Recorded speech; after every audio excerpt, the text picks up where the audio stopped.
Varicose veins కి సరైన చికిత్స కోసం సంప్రదించండి ఎవిస్ హాస్పిటల్.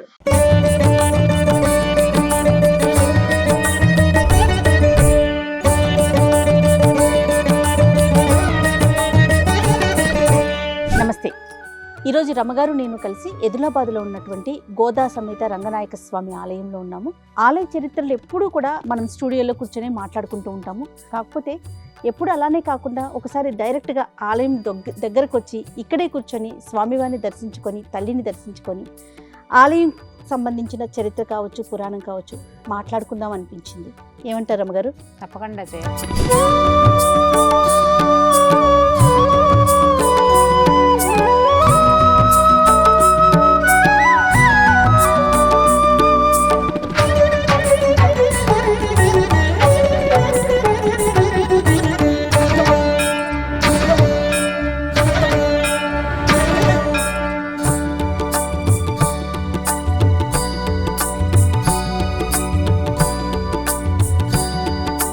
గోదాదేవి చూడు ఎంత ముచ్చటగా ఉన్నారు.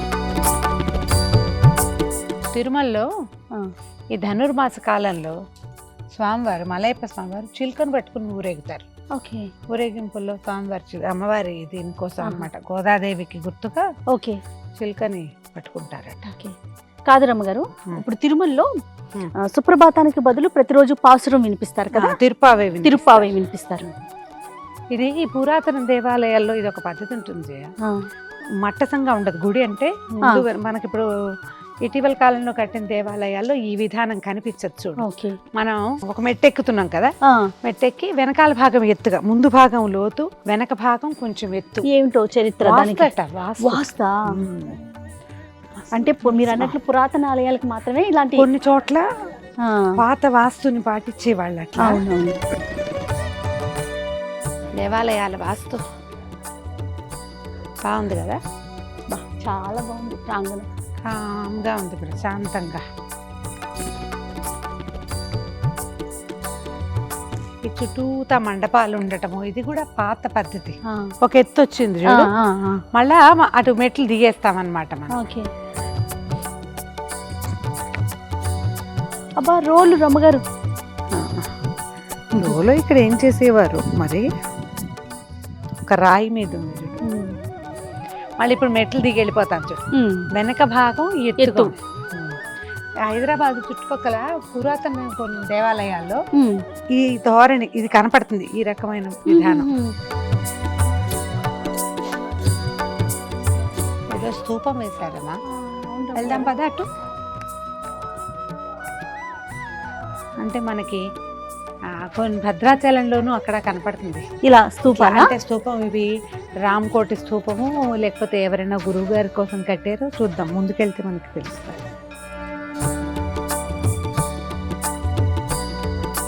మనకి ఆలయాల్లో ఇది కనపడుతుంది. పెద్ద జీయర్ స్వామివారు, ఇప్పుడు చిన్న జీఎం గారు ఉన్నారు కదా, చిన్న జీయర్ స్వామివారు వారి తాతగారు పూర్వులు, అంతకంటే ముందున్న గురువు గారు స్వాధ్యాయ జ్ఞాన యజ్ఞం అని యజ్ఞాలు చేసేవారు. అప్పుడు ఒక పద్ధతి నడిచేది. అలా చోట ఇట్లా స్తూపం వేసేవారు అనమాట. జనరల్ బజార్ లో ఉన్న లక్ష్మీనారాయణ స్వామి దేవస్థానంలో కూడా ఉందట. ఇక్కడ కూడా ఇది 79లో వేసిన స్తూపం. స్వామివారి చూడు ఎంత ముచ్చటగా ఉన్నారు, బాగుంది కదా. మనకి ఇవి పురాతన దేవాలయాల్లో కనిపిస్తాయి. ఇలాంటి స్తూపాలు పెట్టడానికి ప్రత్యేకమైన విశిష్టత చేసి చాలా రోజులు, ఇక్కడ 3 రోజుల క్రతువులు అట్లా క్రతువులు చేసి దాన్ని నిలబెడతారనమాట. ఇక్కడ ఒక పెద్ద క్రతువు జరిగిందంటే దానికి ఆలయం బలం పెరుగుతుంది. మనం అట్లా చూస్తాం. మీరు భద్రాచలంలో గమనిస్తే 3 స్తూపాలు కనిపిస్తాయి. అందులో మన ఈ రామకోటి రాస్తారు, రామకోటి స్తూపం ఉంటుంది. ఆ స్తూపాల్లో ఒకటి తాతగారు రాసిన దాశరథి శతకం. అట్లా ఇది పురాతనమైన పద్ధతి. ఇప్పుడు దీన్ని బట్టి ఆలయం యొక్క ఎంత పురాతనమైంది అనేది, దాని లైఫ్ ఎంత పెరుగుతుంది, ఆలయం తాలూకు పవిత్రత, శాంక్టిటీ అవి పెరుగుతాయి. అదే అదే ఇక్కడ ఒక ఎంత పెద్ద యజ్ఞము అవి జరగటము విశేషం కదా. అవును. స్థలం ఉంది ఇది చక్కగా ఇది వేసుకోవటానికి. అవునవును, స్థలం ఉంది. కొబ్బరికాయలు కట్టారు, ముడుపులు కట్టి ఉంటారు. ఏవో రాశారు, చూద్దాం చూడు పేర్లు. తమ పేరు రాసింది విప్తారు కాబోలు. టైము సంవత్సరం కూడా వేశారు. ప్రతి దాని మీద వాళ్ళ పేరు సంవత్సరంతో సహా వేసుకున్నారు. అంటే అంటే ఇక్కడ లోకల్ పద్ధతి ఉంటుంది. అంటే విప్పుతారో లేకపోతే కట్టిన రోజు అలా పెట్టుకున్నారేమో రమ్మగారు? డెఫినెట్ గా తీసుకెళ్తారు, మళ్ళీ వెనక్కి వెళ్ళటము తీసుకెళ్ళటము ఏదో ఉంది. ఎందుకంటే క్లియర్ గా ఏ రోజు కరెక్ట్ ఎందుకో తెలుసా, అన్ని 24 అనే ఉంది. కొన్ని 23 కూడా కనిపించినాయా? ఇక్కడ 23 కనిపిస్తుంది. ఇదిగో చూడు 11/3/23 ఎవరితో పేరు కూడా ఉంది క్లియర్ గా. ఏడాది లోపల 2 ఏళ్ల లోపల వాళ్ళు అనుకున్న మొక్కులు తీరిపోతే ఇక్కడే ఆ కాయ కొట్టడము ఏదో విధానం ఉంటుంది. కరెక్ట్.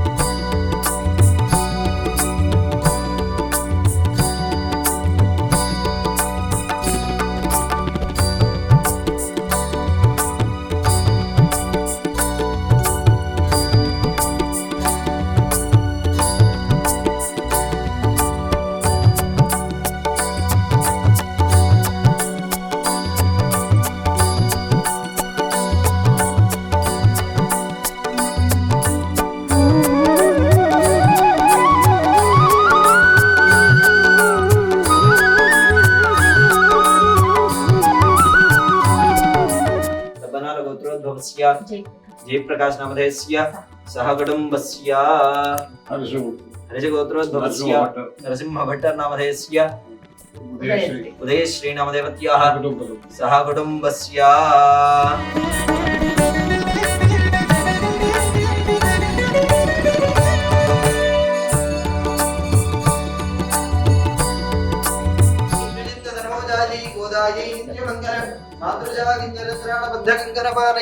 विष्णुचित्तनोजायै गोदायै नित्यमंगलम श्रीमद्यै विष्णुचित्तार्यमनो नंदन हेतवे नंदनंदन सुंदर्यै गोदायै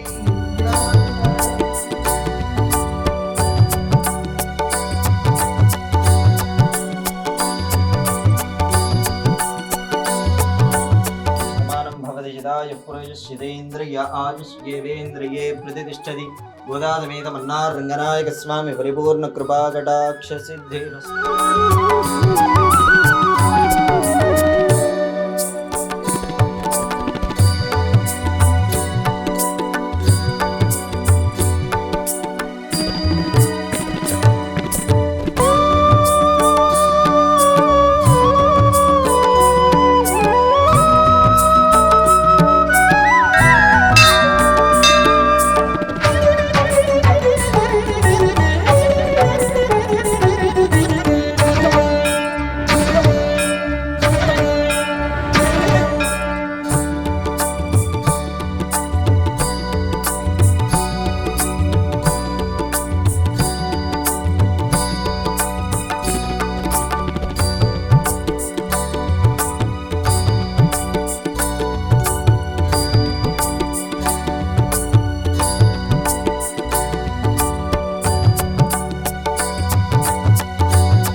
చేసుకోండి, ఖచ్చితంగా జరుగుతుంది. మీ కోరిక నెరవేరుతుంది.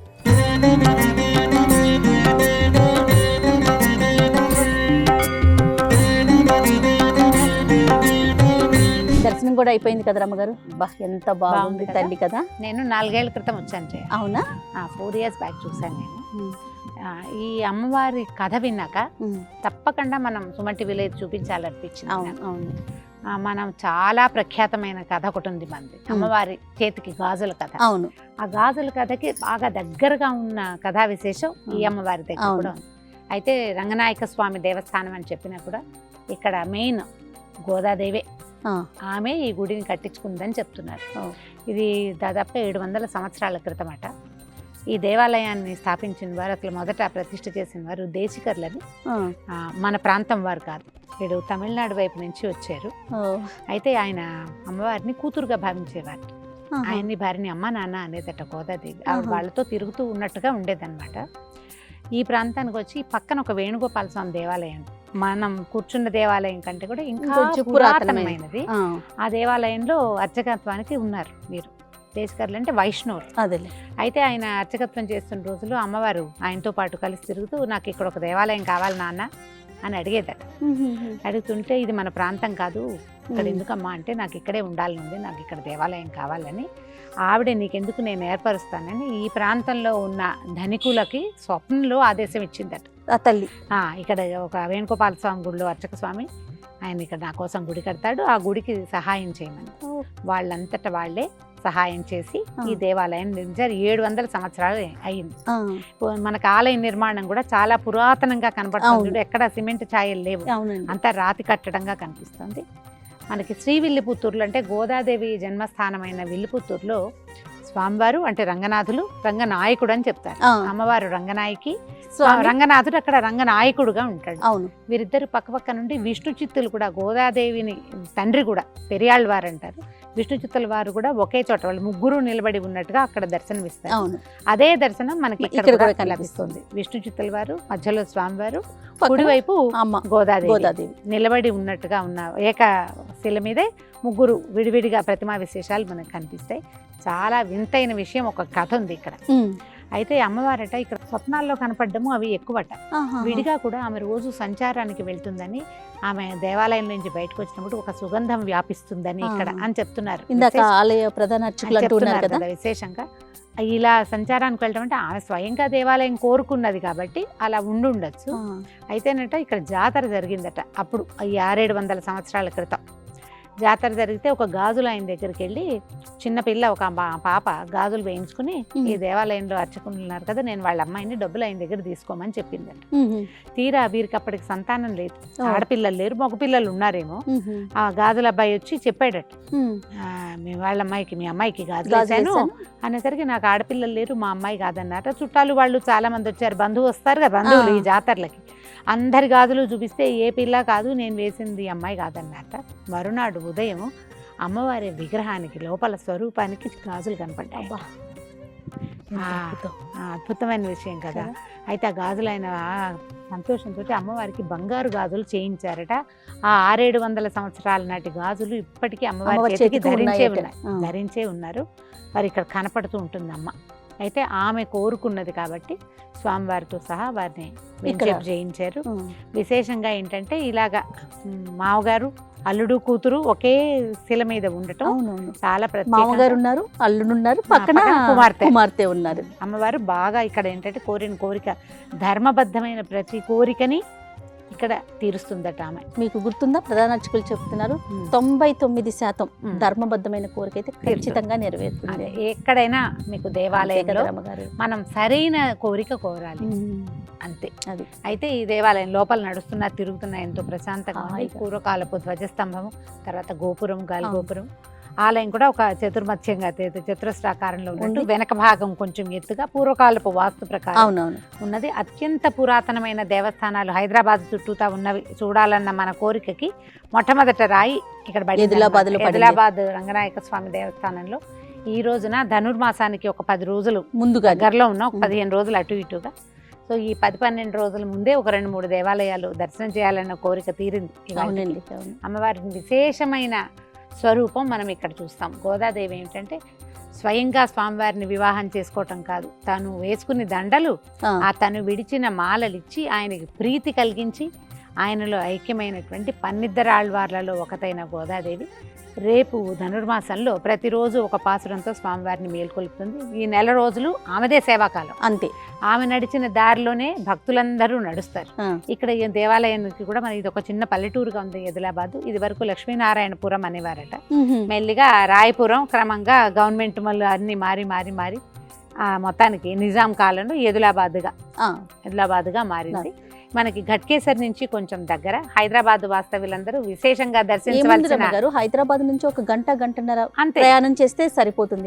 చాలా బస్సులు, ఆటోలు, ట్రాన్స్పోర్టేషన్ అనేది బాగుంది, సులువైంది కాబట్టి అంటే ఆల్రెడీ చూసిన వాళ్ళు చూసినట్టు, చూడని వాళ్ళు చూడవలసిన క్షేత్రమైన ఇది ఖచ్చితంగా పట్టించారు. అయితే ప్రతి నెల మొదటి ఆదివారం నాడు సుదర్శన హోమం జరుగుతుందట. అధ్యయనోత్సవాలు, పవిత్రోత్సవాలు విశేషంగా చేస్తారు. ఈ మన ధనుర్మాసము అత్యద్భుతమైన సేవాకాలాలు నడిస్తే ఉత్తర ద్వార దర్శనం కూడా లభిస్తుంది ముక్కోట ఏకాదశికి. ఎవరెవరికి అవకాశం ఉంటే వాళ్ళు మేము చూపించిన ఈ ప్రాంగణము ఈ అమ్మవారి గాజుల కథని విశేషంగా, ఎందుకంటే శ్రీ వైష్ణవ సాంప్రదాయంలో మట్టి గాజులు తక్కువ వాడరు, మడికి దానికి పనికిరాదంటారు. అమ్మ ప్రత్యేకంగా గాజుల మీద ప్రీతి, రంగులు ఆవిడకి నచ్చుంటాయి. అందుకని ఇక్కడ అమ్మవారికి గాజులు సమర్పించడం కూడా మనకి విశేషంగా కనపడుతుంది. ఆలయానికి ముందున్న కొట్లలో కూడా మనం చూసుకుంటే గాజులే ప్రధానంగా అమ్ముతా ఉంది. మట్టి గాజులు ఉన్నాయి. రంగనాయక స్వామి పేరుతోటి దేవస్థానం ఉన్నప్పటికీ ఇక్కడ సేవాకాలం అంతా గోదాదేవికే, ఆమెనే ఇక్కడ ఈ ప్రాంతవాసులు అమ్మగాను, తోబుట్టుగాను, ఆడపడుచుగాను భావిస్తూ ఉంటారు. ఇక్కడ జరిగే పూజా విధానాలన్నీ కూడా వైష్ణవ సాంప్రదాయాన్ని అనుసరించే ఉంటాయి. ఒకే కుటుంబం వాళ్ళు ఈ 700 సంవత్సరాల నుంచి తరతరాలుగా వారి కుటుంబం అంతా కూడా అమ్మవారి సేవలోనే ఉన్నారు. ఎవరెవరికి అవకాశం అంటే వాళ్ళందరూ ఈ ధనుర్మాసం రాబోతున్న కాలంలో మార్గశిర మాసం పురుషోత్తమ మాసం కదా, ఈ మాసంలో అమ్మవారితో కలిసి వేంచేసి ఉన్న రంగనాథ స్వామిని చూసి దర్శనం చేసుకోండి. వారి అనుగ్రహానికి, కృపకి అందరూ సుమన్ టీవీ ప్రేక్షకులందరూ పాత్రలు కావాలని కోరుకుంటున్నాను. రైట్, నమస్తే.